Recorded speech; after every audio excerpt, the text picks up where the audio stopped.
Just because you paid some bills doesn't mean this is your house. That's what my daughter said.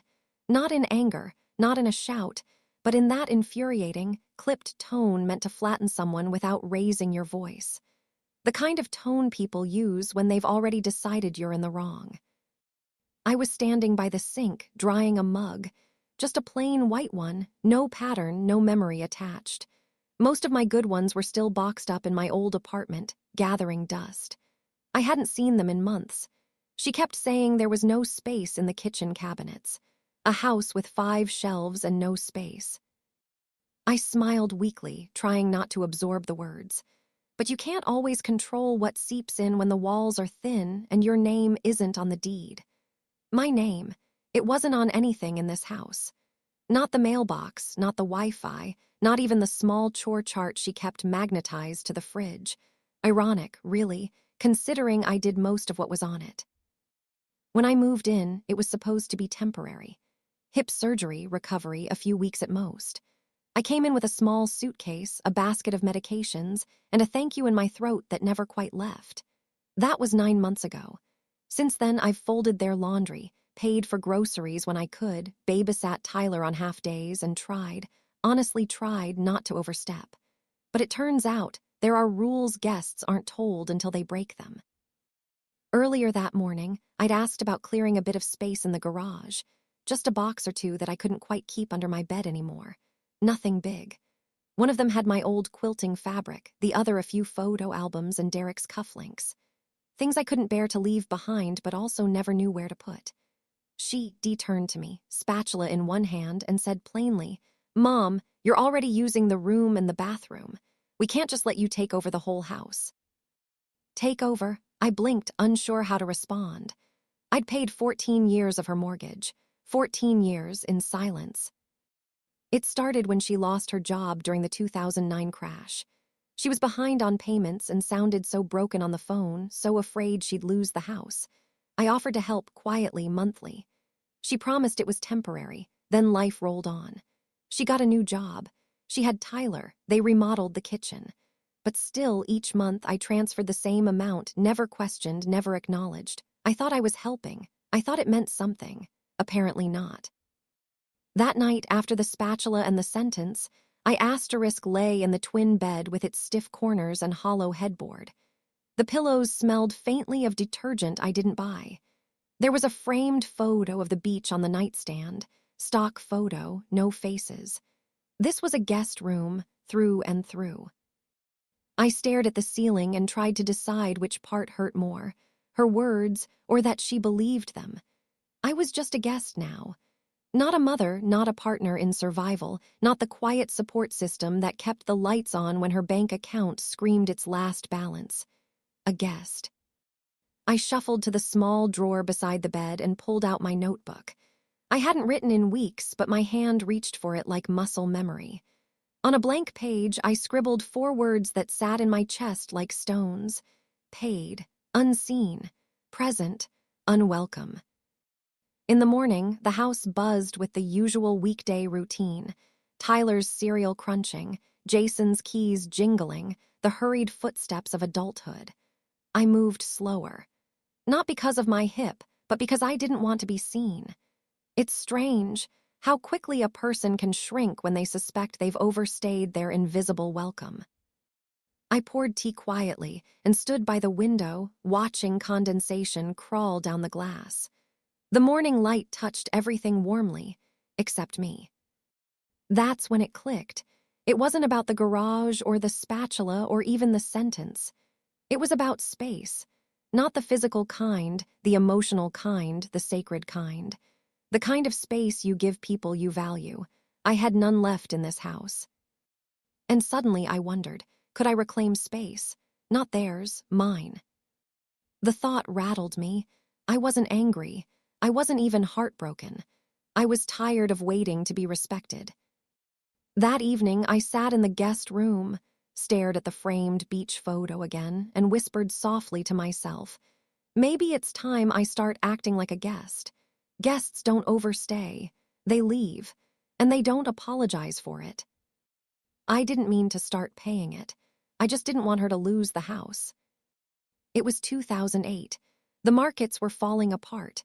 The headlines were full of graphs no one understood and words like subprime and collapse.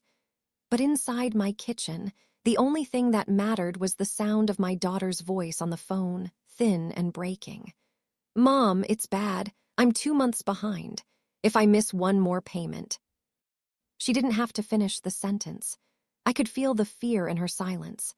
I still remember the way my hand trembled as I held the receiver, the old kind with the low NG curly cord, and said softly, "Don't worry, we'll figure it out." At the time, we meant something. It meant family. It meant I had her back, just like I always had. Back then, I was still working at the library. Part-time but steady. I lived modestly.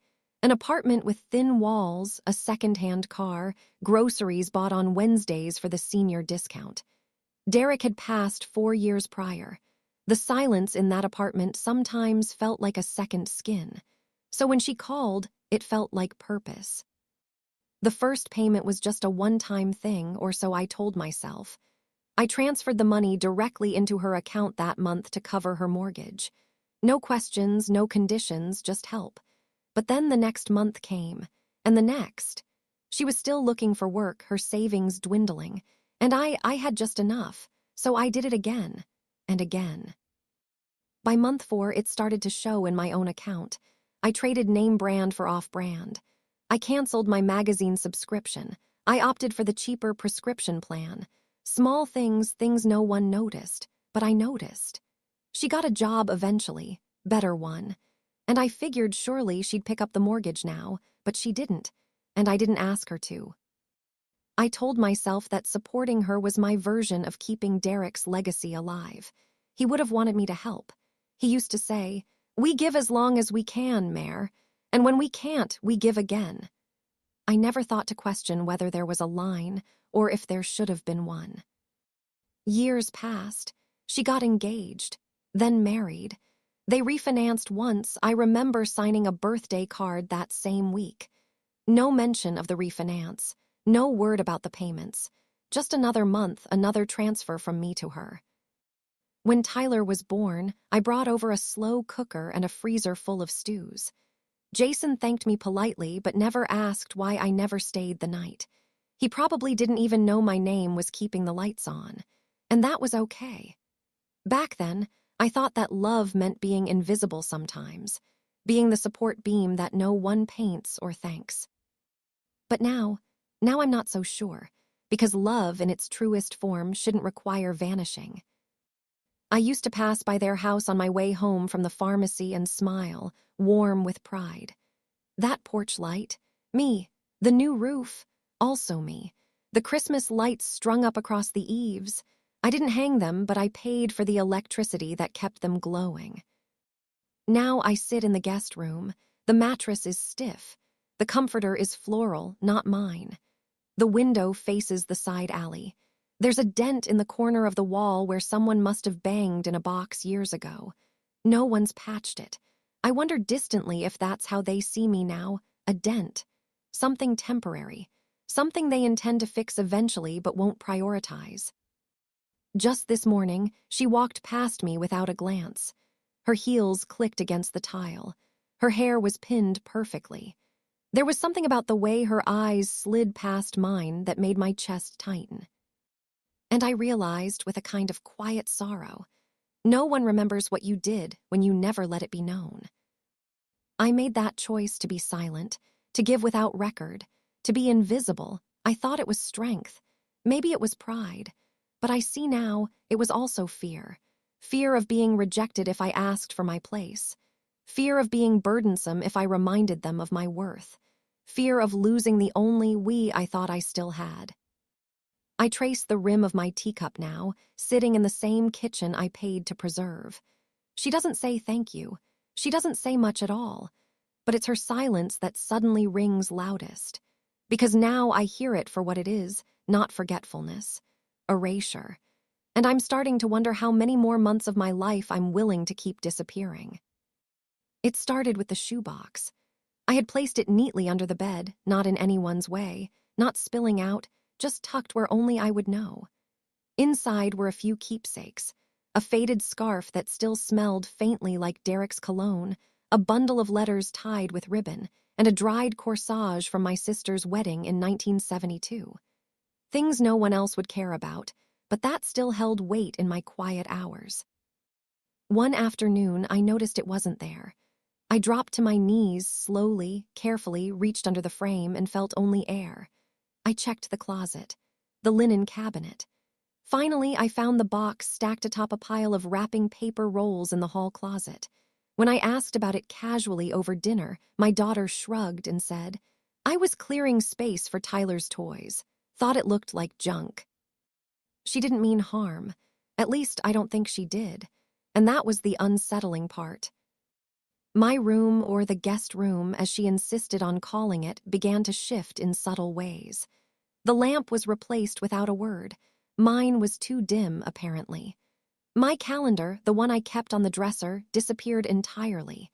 In its place, a stack of mail I hadn't asked for with a sticky note that read, "Sort through W.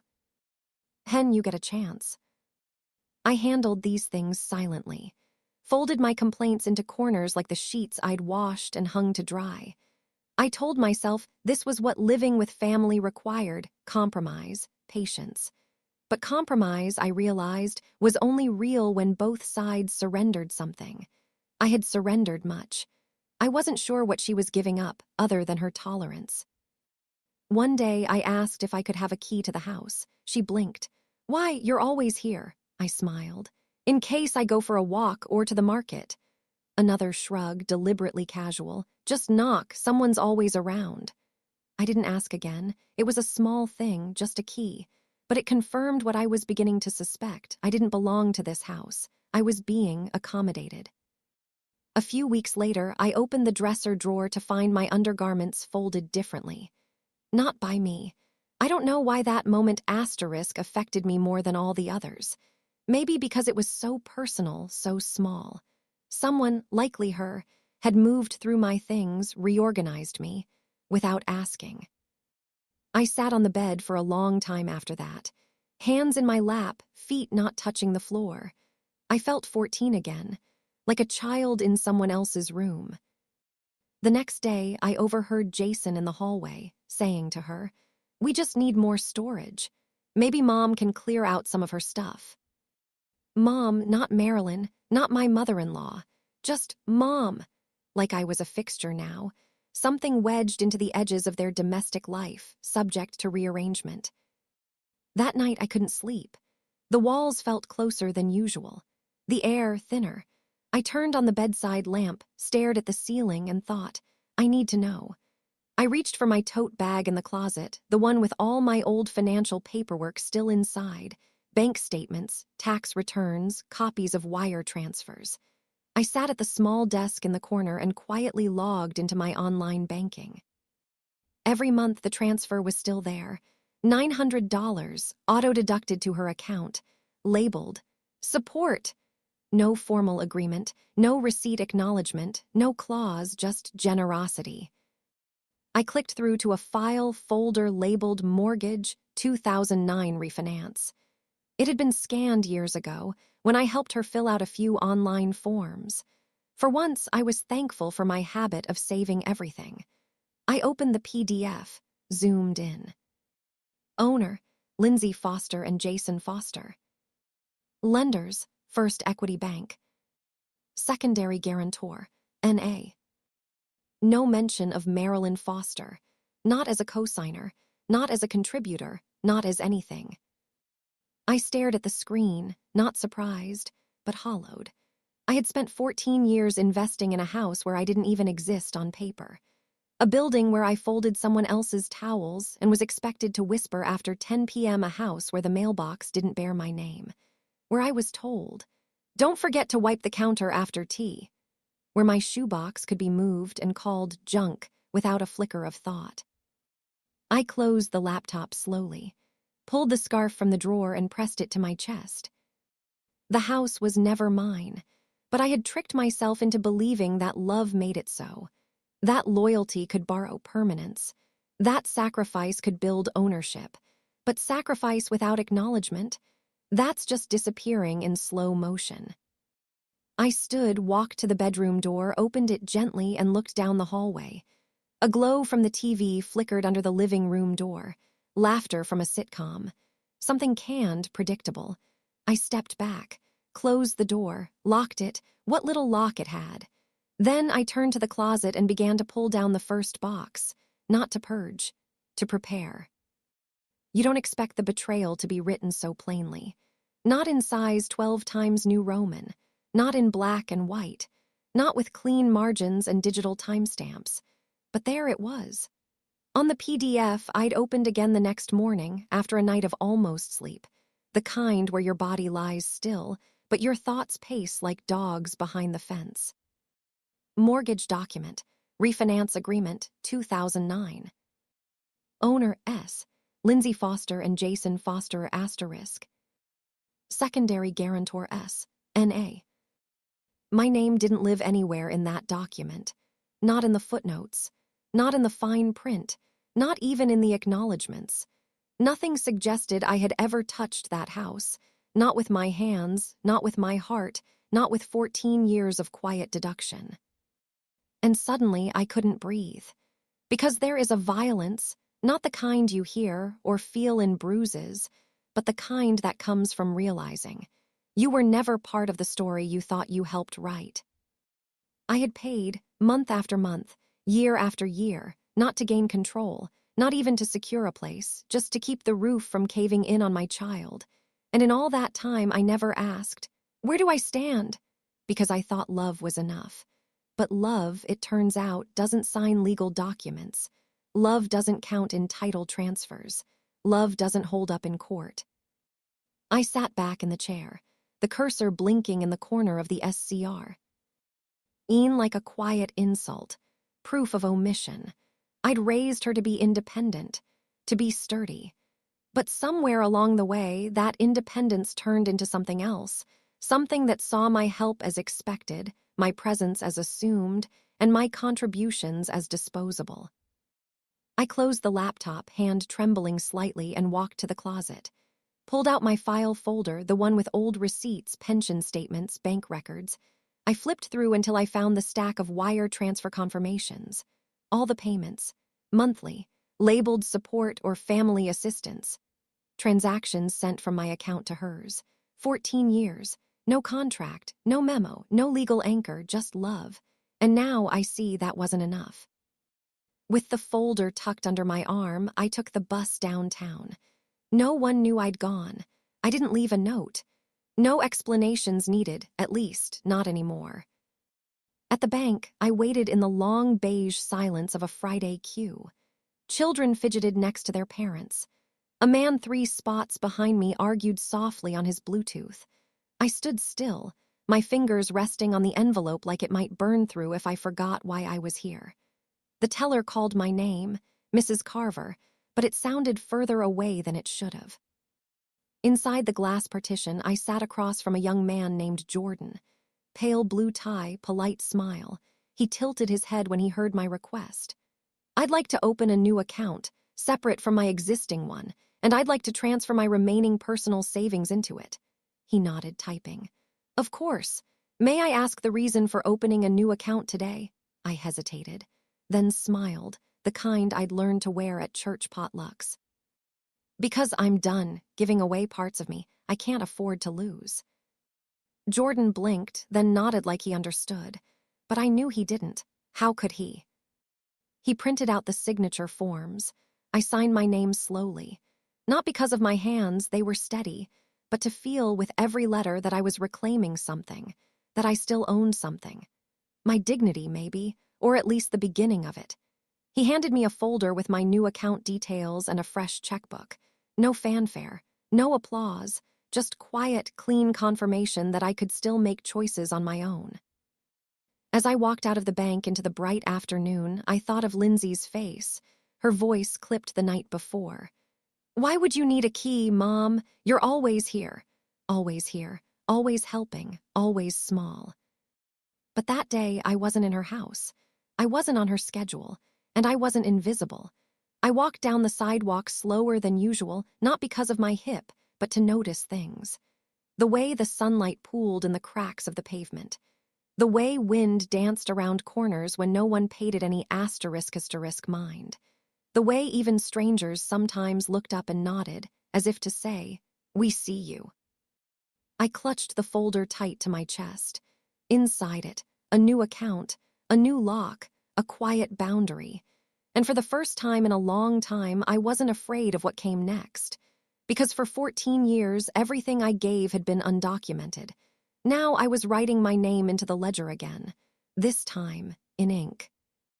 I didn't speak to anyone that afternoon.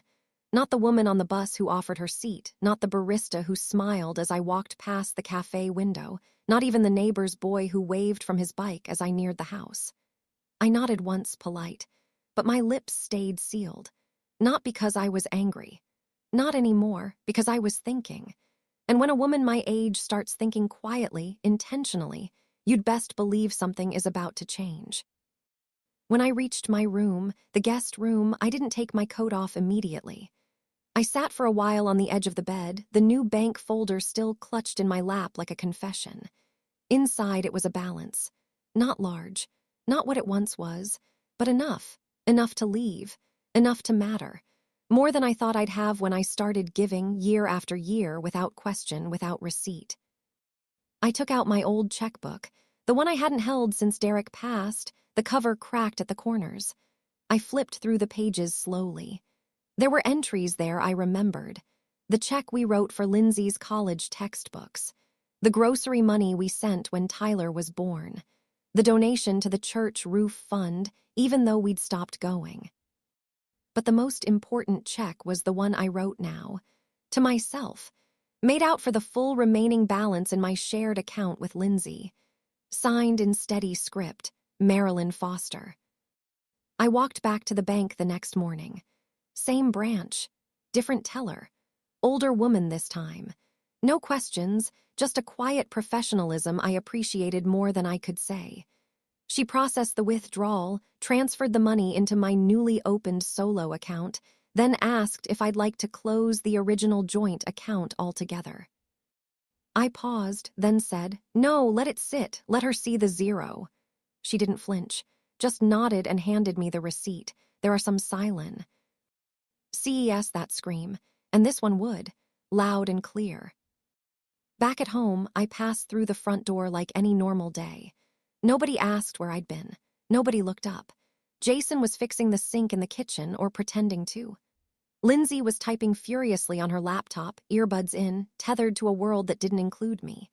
Tyler was on the couch, shouting into a video game headset, calling strangers names I didn't recognize the weight of. So I walked in quietly, hung my coat, and closed my door. Then I opened my closet and pulled out the 2 empty tote bags I'd kept flattened along the side wall. Canvas, sturdy, my favorites. One for documents, one for memories. No real packing yet, that would come later. But I needed to feel the motion. The shift. The turning of weight back toward myself. I sat at my small desk and opened a fresh page in my notebook. Wrote. Step 1. Untangle my life. Step 2. Research listings. Studio, no stairs. Step 3. Collect ID, medical, bank, insurance, Medicare, will. Step 4. Pack in layers like winter, warm things at the end. I underlined that last line, twice. I didn't tell anyone what I was doing, not out of spite, but because this time the information belonged to me. My choices had always been announced, offered up like sacrifice. "I'm paying your loan, sweetheart. I'll cover this month. Don't worry about the utility bill." This time, the answer would be different. There would be no announcement, just a quiet absence they'd have to reckon with later. That evening, Lindsay knocked on my door, 3 soft taps. "You hungry?" I opened the door halfway. She was holding a casserole dish, baked ziti if I had to guess. "I made too much," she added. I nodded. "Thanks." Took the dish, closed the door with care. Even kindness, I'd learned, can be transactional. Sometimes a casserole is just a casserole. Other times it's a peace offering laced with guilt. I set it on the desk.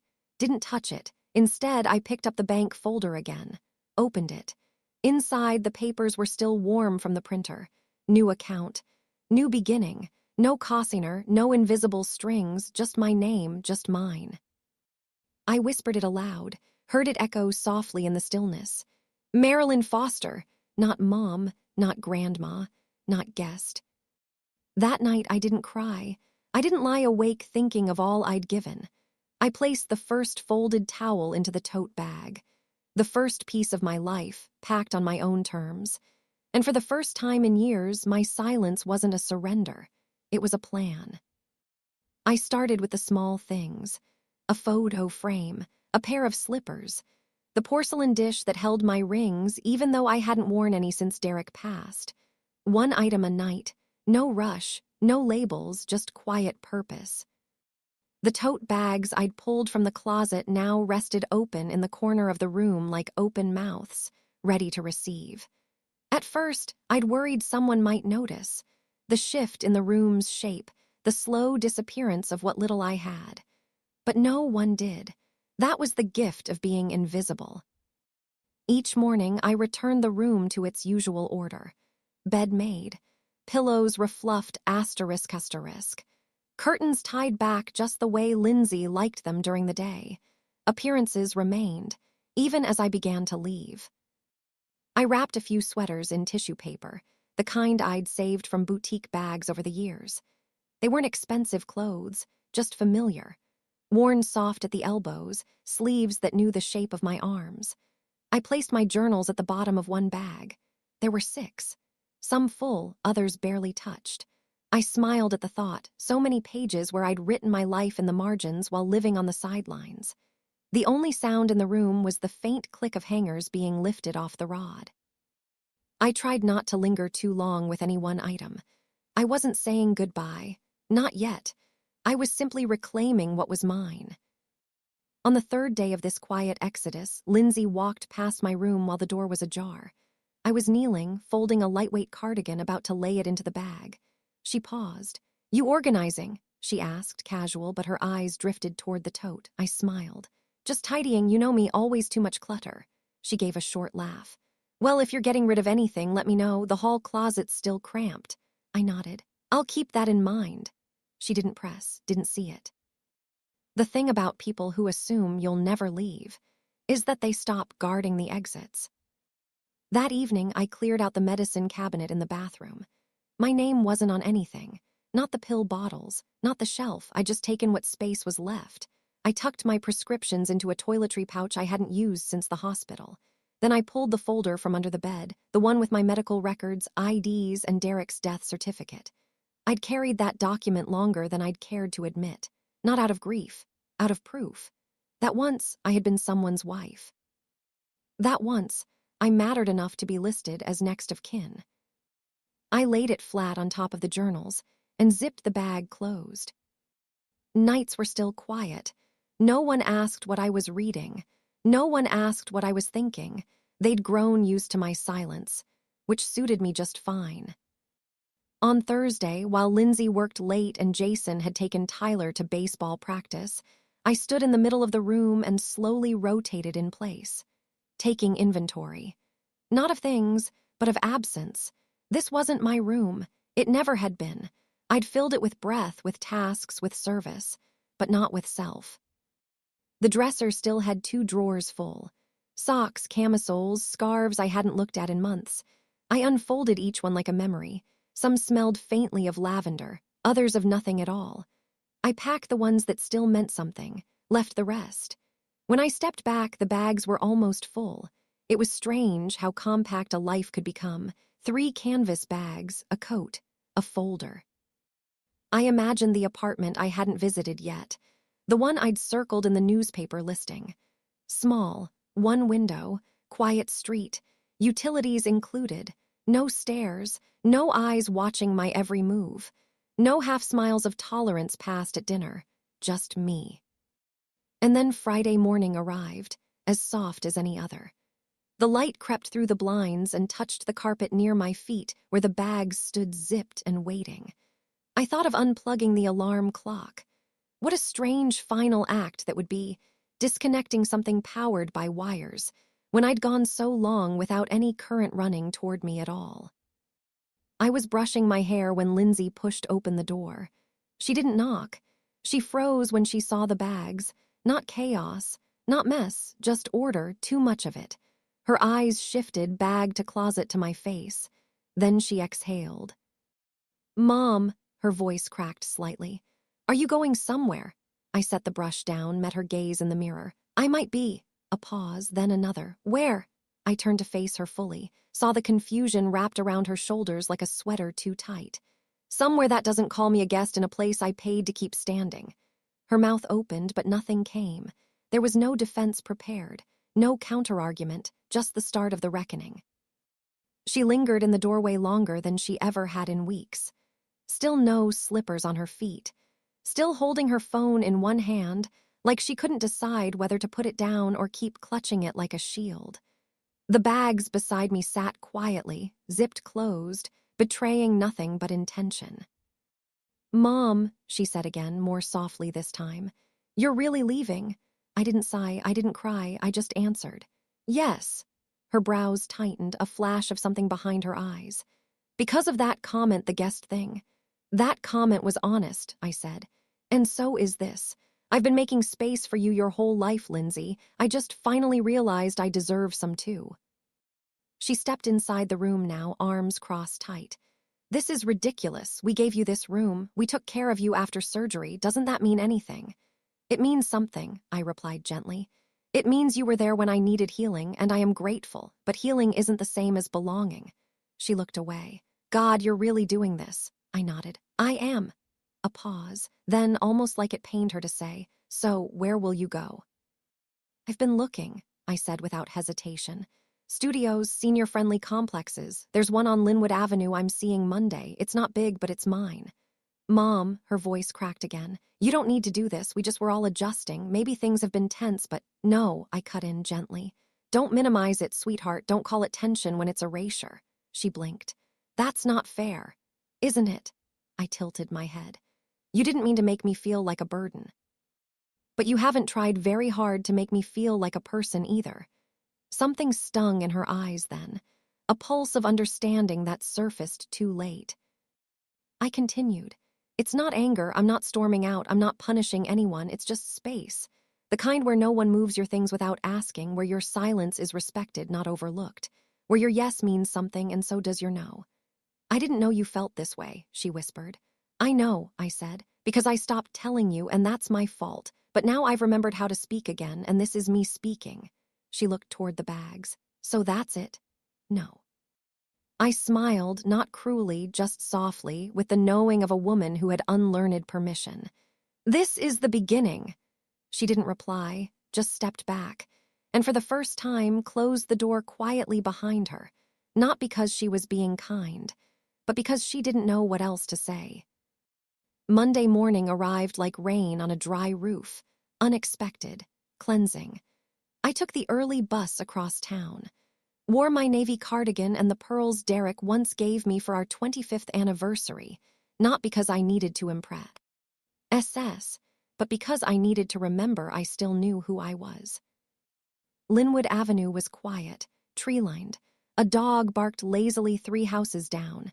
Wind lifted the edges of the counselor pamphlet I'd folded into my purse. Neen met me at the front steps of the unit, clipboard in hand, smile warm but not forced. "Hi, Mrs. Foster." "Yes. I'm glad you came. It's still available, ready for a fresh start." She unlocked the door and stepped aside. "After you," she said.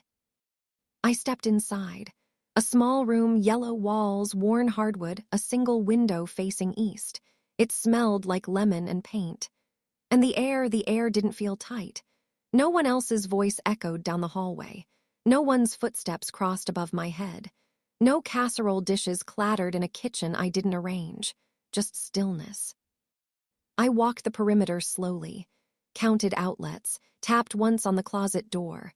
Then I stood in the center and let the light touch the back of my neck. I exhaled.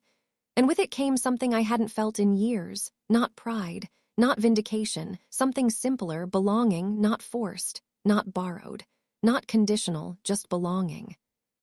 I turned to Neen and said, "I'll take it if you'll have me." She grinned. We'd be lucky, I laughed, soft and free. We'll see about that. The deposit wasn't large, $650 to hold the unit, first month's rent due on move-in. But when I handed the check to Neen, it felt heavier than any figure I'd written in years. She smiled as she took it. You'll receive a confirmation receipt later today. Official move-in can be as early as Friday. I nodded. I'll be ready. I pulled a small slip of paper from my purse and handed it to her. Not a legally binding note, just a sentence I'd written that morning in my own cursive, deliberate and centered. This is the last house I'll pay for, and the first that's truly mine. She read it, then looked up thoughtfully. Would you like me to keep this in your folder? Yes, I said. It's more for me than for records, but it belongs there. The ride back home felt suspended. Not long, not short, just outside of time. The city hummed along its Wednesday routine. Children clutching lunch bags, teenagers hunched over their phones, mothers leaning on hips, coaxing toddlers across intersections. And me, a 72-year-old woman clutching a sense of direction that no GPS had mapped. When I stepped back into the house, the same sounds greeted me. The dishwasher rumbling low, the clock ticking above the sink, Tyler shouting triumphantly from the living room, victorious in some digital battle. No one asked where I'd been. No one looked up. Perfect. I closed my bedroom door behind me and exhaled through my nose, slowly. 4 bags stood ready. The 5th I pulled from the closet, the one I'd hidden behind the little-used holiday decorations, labeled *** spring linens ***. In it, the scarf Derek had bought me in Provence, a tiny carved bird from a trip to Asheville, my wedding band, 1 CD of Joni Mitchell I couldn't part with, and a pen, a real one, black ink, smooth weight. I took out a sheet of stationery with my initials embossed, a set Lindsay had given me years ago, back when gift-giving still felt like remembering. I began to write. Dear Lindsay, you don't need to come find me. You already know where I've gone, though not the address. This isn't an act of rebellion. This isn't punishment. It's something smaller, something quieter. A return. To dignity. To breath. To joy without permission. For 14 years, I gave without receipt, without claim. Because I loved you, and I still do. But love, when received without reverence, becomes erosion. You never meant to harm. But harm doesn't always require intent. Sometimes it just needs repetition. I'm not angry. I'm awake. And now I'm gone. You'll find the room clean, drawers empty. The linens are washed. The floor is vacuumed. I borrowed your space. Thank you. But I won't borrow my belonging anymore. Mom. I folded the letter carefully, placed it under the lamp anchored by a coaster.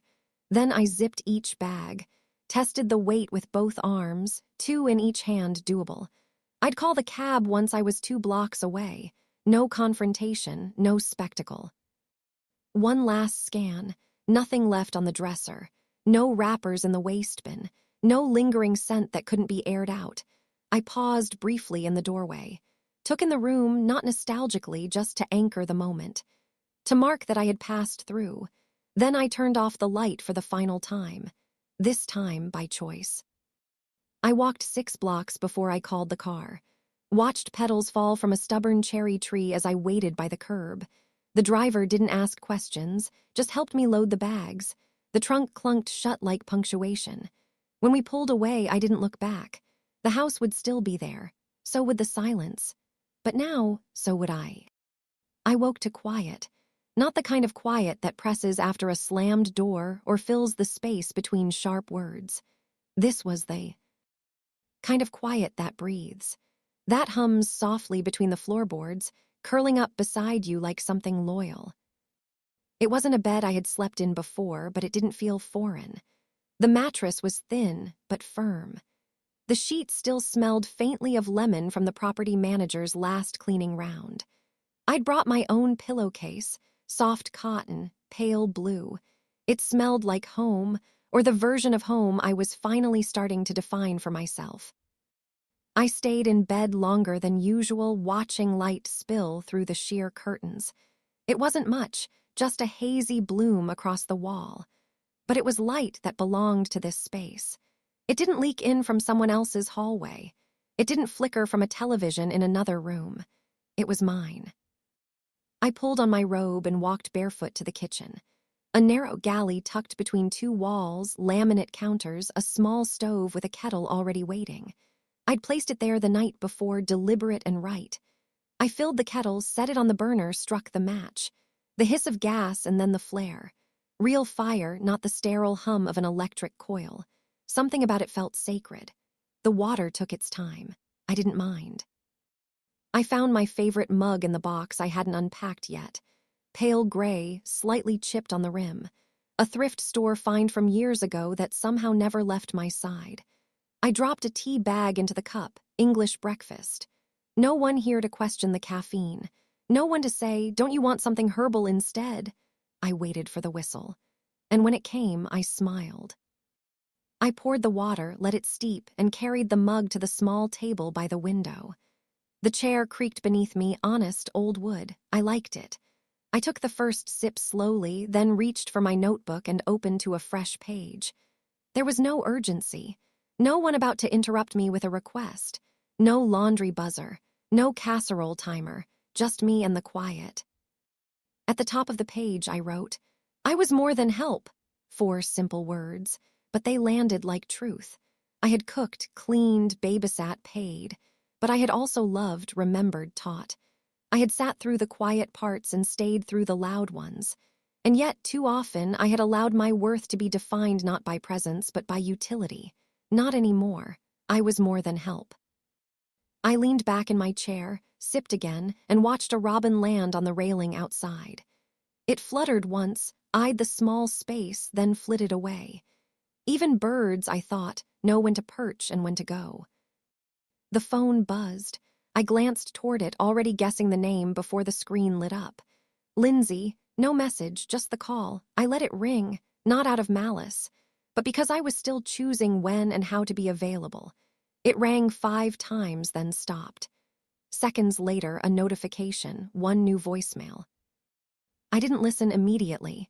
Instead, I opened the cupboard and began organizing the few groceries I'd brought. Oatmeal, a small jar of strawberry preserves, crackers, milk, a tin of cocoa, simple things that didn't need to be justified to anyone. Each item slid into place like it belonged, because it did. When I finished, I wiped the counter, not because someone expected it, but because I liked the feel of clean space under my hands. Then I sat again, pulled out the phone, and played the message. Lindsay's voice. Familiar, strained, edged with something that might become regret one day if she lets it. "Hi, Mom, I just saw your note. I didn't think you'd actually." A pause, a breath. "I guess I didn't realize how serious this was for you, or how long you felt this way. I don't really know what to say." Another pause, longer this time. "I hope you're safe. Call me when you're ready." Click. No apology, no epiphany, just confusion wrapped in concern. It was a start, or at least a noise. I saved the message, then put the phone face down. I had tea to finish. And then maybe a walk to take, a garden to sit beside, a curtain to hem just the way I like it. I was not a guest here. I wasn't someone's placeholder. I was a woman living in a space that carried her name on the lease and her sense of self in every corner. I sipped again. The tea was cooling now, but not bitter. Like me, I was cooling, but not bitter. It was Tyler who called, not Lindsay, not Jason, not with the tight voice of responsibility or the sigh-weighted breath of self-defense, just Tyler, my grandson, the boy who used to dart through my legs as a toddler and later barely nod at me on his way out the door. The same one who once said, "Grandma's always here," like I was part of the furniture, the warm kind but still background. Now his voice came through the phone uncertain, no music blaring in the background, No attitude folded into the syllables. "Hey, Grandma," a beat. "I heard you moved out." I didn't respond right away. I let him fill the silence. "I didn't really know things were like that. I guess I thought you were fine. I mean, we all thought that probable." Why, there it was, the confession dressed as naivety. "Are you okay?" he asked. I smiled, not because it was funny, but because it was honest.